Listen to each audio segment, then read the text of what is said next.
جس کے پیچھے پڑ جائیں اس کی ایسی تیسی کر دیں وہ قلم میں. اب اس کو میں کیا پڑھ سکتا تھا. انہوں نے ریویو لکھا کہ صاحب 3 سال پہلے کتاب پارک صاحب نے بھیجی تھی تو میں نے اس کی ایسی تیسی کر دی تھی, چندی اڑائے.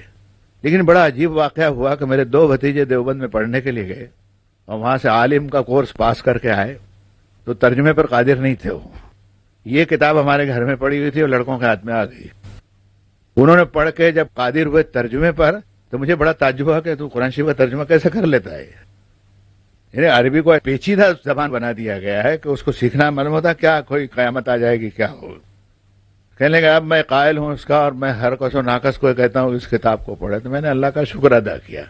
تو اس وقت ان کی مخالفت سے بھی میرے دل پر کوئی برا اثر نہیں تھا. اور اب جو تعریف کی کہ ان کے 2 بھتیجے جو ہیں عالم ہوتے ہوئے میری کتاب پڑھ کے اگر قادر ہو گئے تو میرے لیے اللہ کے شکر کی بات. تو میں کہتا ہوں کہ ایسا جو کہہ رہے ہیں اس میں تھوڑا سا آپ صبر کیجئے اور آپ قرآن مجید کے معنی کی اشاعت کے لیے کام چالو رکھیے.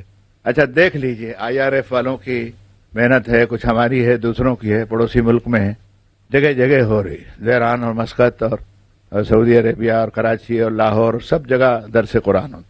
جہاں ایک درس نہیں ہوتا تھا وہاں 57 درس ہوتے ہیں. 57 مسجدوں کے اندر. کہیں بدھ کو ہو رہا ہے, کہیں جمعرات کو ہو رہا ہے. یہ سب کیا ہے؟ وہ ہو رہا ہے کام. اس لیے ایسے لوگوں کو چھوڑ دیجئے, نہیں پڑھتے تو مت پڑھیے. ایک صاحب آئے کہنے لگے سب ترجمے غلط ہیں, کوئی ترجمہ صحیح نہیں ہے, کون سا پڑھیں گے؟ مجھے معلوم تھا کون. ان کا عثمانی صاحب کیسے آدمی, انہوں نے بہت اچھے, ان کا انہی کا پڑھی, اس لیے کہ ان کے گرو تھے. وہ اپنے گرو کا ہی پڑھ لو نا, گرو تھوڑی جھوٹا ہو. سب کے اللہ کے فضل سے ترجمے ہر کس و ناقص کے ایک دم ہے, اور بڑے بڑے علماء کے بھی. پڑھے نا اس سے. اور کوئی نہیں پڑھنا ہے تو چھوڑ دیجئے, پھر اللہ کے یہاں دیتے بیٹھے گا جواب. ہو ہم اپنا معاملہ اللہ کے ساتھ ٹھیک کر دیں. ہم نے ان کو بتا دیا تھا کہ معنی سے قرآن پڑھو, یہ سمجھنے کی چیز ہے, تدبر کی چیز ہے. بولا نہیں کرتا تو کیا کر لیں گے اس کو بتائیے آپ. کوئی حکومت سلطنت تو ہے نہیں, قانون لاگو کر دیں گے. اب اس میں تھوڑی سی اپنے لوگوں کی بھی غلطی ہے. ہاں یہ ذرا دیکھ لینا چاہیے, کہہ دیتا ہوں میں. اپنے لوگوں کی غلطی کیا ہے کہ دھینگا دھینگی بہت کرتے ہیں. مت پڑھو بغیر ترجمے سے, میں نے نہیں سمجھ میں آتا تو قرآن پڑھ کے کیا فائدہ ہے. ایک صاحب کو دیکھا میں نے خوب چلانا شروع کر دیا, کیا فائدہ ہے ایسا قرآن پڑھنے. میں نے یار ایسا مت کہو, فائدہ کیوں نہیں ہے؟ اللہ کا کلام پڑھے گا فائدہ نہیں ہے. اب اس کو نہیں آتا ترجمہ پڑھنا, وہ زبان نہیں جانتا, یا اس زبان میں آپ نے ترجمہ نہیں کیا. جیسے تبتی اور یہ جو نیپالی زبان ہے اس میں ترجمہ نہیں ہو سکے. میں نے کوشش کی لیکن میں کامیاب نہیں ہوا. ابھی ایک ندوی عالم ملے ہیں وہاں تبت کے ہیں وہ, اور اگر وہ کچھ کر سکیں تو مجھے امید نہیں, کر ڈالیں, لیکن کام ہم نے شروع کیا, کامیاب اس میں نہیں ہوئے. اب ایک تبتی عورت ہے یا مرد ہے, وہ عربی میں قرآن پڑھ رہا ہے اور ترجمہ نہیں پڑھ رہا تو دوزخ میں تھوڑی چلے جائے گا. مجبور ہے وہ اس زبان میں ترجمہ نہیں. ترجمہ پڑھنے کے لیے ہم صرف اس لیے کہتے ہیں کہ اس کے معنی کو وہ سمجھے اور اپنی بھول کو وہ تلاش کر لے. لیکن خود آپ کے شہر میں بعض لوگ ایسے کھڑے ہوئے کہ جنہوں نے یہ کہنا شروع کیا کہ جب سمجھتے ہی نہیں تو پڑھ کے کیا فائدہ. یہ زیادتی ہے یار, یہ اور زیادتی ہے. جیسے کوئی بڑی بھی بیچاری اردو جانتی نہیں ہے تو کیا قرآن پڑھنا چھوڑ دے وہ.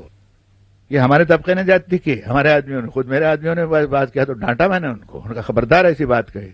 اچھا لاہور میں کیا ہوا, ہمارے آدمی تھے, کام کرتے کرتے شیطان نے بہکا دیا. شیطان بھی بڑا ہوشیار ہے, اس کو بھی ذرا سمجھیے کہ لاقد لهم صراطک المستقیم.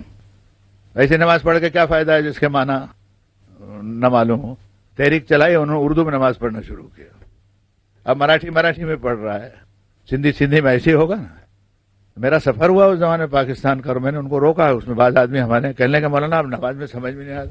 اب جیسے گجراتی ہے یا ہندی ہے, مراٹھی ہے, تو وہ پڑھے گا سب تعریفیں اللہ کے لیے جو رب العالمین ہے, اور دوسرا پیچھے پڑا اس کو معلوم ہی نہیں, تو اسلام کی وحدت ٹوٹ جائے گا. اس لیے ہمارے آدمیوں نے بھی کچھ غلطیاں کی ہے جس کے بنا پر ان کو ڈانٹنے کی ضرورت ہے کہ جس کو عربی نہیں آتی ہے, ترجمہ نہیں پڑھ سکتا ہے یا پڑھ سکتا ہے, ان سبوں کو صرف عربی میں نماز پڑھنا ہے. بلکہ مجھے اسٹیٹمنٹ دینے پڑے کراچی اور لاہور میں کہ غلط کام کر رہے ہیں, ہماری تائید ان کو بالکل حاصل نہیں. اس لیے کہ اللہ کا فضل ہے, کتنی بڑی رحمت ہے کہ آپ جرمنی میں جائیے, آپ فرانس میں جائیے, جہاں بھی مسجد میں جائیں گے عربی میں نماز ہوتی ہے. آپ کو کوئی تکلیف ہوتی ہے؟ لیکن فرانسیسی میں نماز پڑھنے لگ جاوے تو آپ پڑھ نہیں سکیں گے.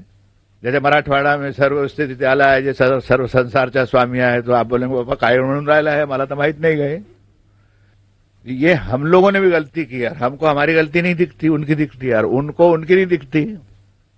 تو ہم سب مل کے اللہ سے دعا کریں کہ اللہ ہمارے اشیاء کما ہے, اللہ جو چیزیں ہیں وہ میری آنکھ میں دکھا. اور حدیث میں یہ بھی ہے کہ نعوذ باللہ من شرور انفسنا ومن سیئات اعمالنا, ہمارے نفس کی شرارت سے ہم کو بچا. اور ہمارے اعمال کے برے پہلو ہم پر واضح کر دے اور ہمیں بچا لے، تو اس میں ترجمے والوں کا بھی تھوڑا قصور مجھے دکھتا ہے کہ زور دے کر کے ایسا دینا زور کہ وہ بغیر ترجمے سے پڑھنا ہی بند کر دے. کیا فائدہ ہوگا ہمارا؟ نقصان ہوگا، اس کا بھی نقصان ہوگا، ہمارے بھی. بہنوں کی طرف سے آخری سوال. السلام علیکم مولانا صاحب. آپ کی گفتگو کے آغاز میں آپ نے کہا تھا کہ ہم لوگ تو باہر سے آئے ہوئے ہیں، یعنی مسلمان اس ہندوستان میں باہر سے آئے ہوئے ہیں. اس طرح تو اس ہندوستان کا کوئی بھی نہیں ہے، آرینز بھی باہر سے ہی آئے ہوئے تھے. تو کیا آپ اسے کلیریفائی کر سکتے ہیں؟ ہمیں کیا ضرورت ہے بہن اس کی؟ باہر سے آئے کہ ہم تو سوا نلا کے ففی والباد. بیت اللہ شریف میں بھی آنے والا، باہر سے بھی آنے والا اور اندر کے سب برابر ہیں. تو یہ تھیوری ہماری نہیں ہے. لیکن اب ہمارے مخالف کہتے ہیں کہ باہر سے آئے. تو آپ نے جو کہا وہ بات بھی صحیح ہے کہ بعض یہاں جو سیٹ بن گئے آ کر کے وہ بھی باہر سے آئے ہوئے ہیں. تو اس کے لیے ابھی لٹریچر تیار ہونے، لوگ لکھنے شروع ہو گئے، قلم چلنے شروع ہو گئے. ہم کو اس میں زیادہ بولنے کی ضرورت نہیں ہے. رہا سوال یہ کہ دعوت اگر کہیں سے باہر سے آئی ہو تو اس ملک کے دانشوروں نے بھی ہمیشہ یہ کہا ہے، اور میں نے اپنے غیر مسلم چاہنے والوں کو جواب بھی دیا ہے کہ خود گاندھی جی بھی کہا کرتے تھے کہ ہم کو کھڑکیاں کھلی رکھنی چاہیے، باہر کی ہوا بھی ہمارے گھر میں آنی چاہیے، اور باہر سے کوئی ستیہ بھی آئے گا تو ہم اس کو قبول کریں گے. یہ اس ملک کی دھری رہی ہے.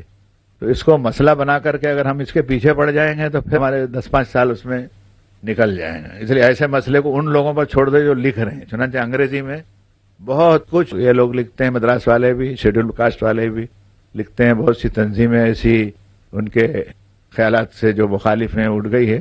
وہ لٹریچر میں بھی پڑھتا ہوں اور آپ بھی پڑھ رہی ہیں. میرے خیال میں ہم نے اس میں ہاتھ نہیں ڈالنا چاہیے. لائبریری سے کوئی سوال ہے کسی بھائی کا؟ جی ہاں، ایک چھوٹی سی گزارش ہے مولانا پارک صاحب سے کہ مولانا صاحب پورا سر شخصیت ہیں جو کرشن کانت وغیرہ اونچی چوٹی لوگوں کو جانتے ہیں. ہماری گزارش یہ ہے کہ اس ملک کے اندر کم از کم جمعہ کے دن آدھے گھنٹے کے لیے ایک درس قرآن ہو. سارے ہمارے براڈ کاسٹنگ آل انڈیا ریڈیو وغیرہ سے ٹیلی ویژن کے اوپر، جس کے ایک 10 منٹ شاید تلاوت قرآن، اس کا ترجمہ، پھر اس کے ساتھ کچھ احادیث ہوگی. تو شاید اس کو گورنمنٹ قبول بھی کرے گی، تاکہ یہ سارے کیونکہ قرآن شریف ساری قوموں کے لیے ایک راستہ بن کے ان کی رہبری کر سکتا ہے. اچھی بات ہے، اور الحمدللہ اس میں ہم نے پیش رفت کی بھی ہے، اور کبھی کامیاب بھی ہوئے اور کبھی ایسا ہوا کہ بند بھی کرنا پڑا. ڈھول ڈھماکے اور ناچنا کودنا، اور عورتیں آدھے کپڑے اتار لیں اور سب دن بھر وہ 10 روپے کا ٹولیا بکتا نہیں ہے اس کو ننگی دکھا رہے ہیں. یہ کیا کر رہے ہیں آپ؟ اس سے تو آپ مذہبی کوئی پروچن کا ہو، کوئی درس قرآن کا ہو، حدیث کا ہے، کوئی بزرگوں قصہ، یہ تجویز بڑے لوگوں میں چل رہی تھی. استری سلبھ لجا ہے، ہندوستان کی ایک سنسکرتی ہے. عورتوں اور مردوں کا یعنی اتنا ننگا ناچ دکھاتے ہیں. آدمی کو ننگا کیوں نہیں دکھاتے آپ؟ یہ ہماری بہنوں کے پیچھے ہی بلا ہے کیا؟ انشاءاللہ ہم کوشش کریں گے، اور دعا کیجیے کہ اللہ تعالیٰ ایسا کرا دے. میں نہیں کہتا کہ کچھ کہیں نہیں، ہم کہتے رہنا چاہیے اور اللہ کرے. مگر آپ کو بھی ذرا خیال رکھنا پڑے گا. کہیں درس قرآن شروع ہو گیا تو کہیں آپ کے آدمی الف کے 1 معنی اور بے کے 50 معنی نہ بتاتے بیٹھے ہوں، تو وہ درس قرآن کے بدلے ایک طرح کا کوئی ہنسی مذاق کی بات ہو جائے گی. مولانا کے لیے شکریہ کے الفاظ نہیں ہیں. اللہ ان کو اس کا جزائے خیر دے.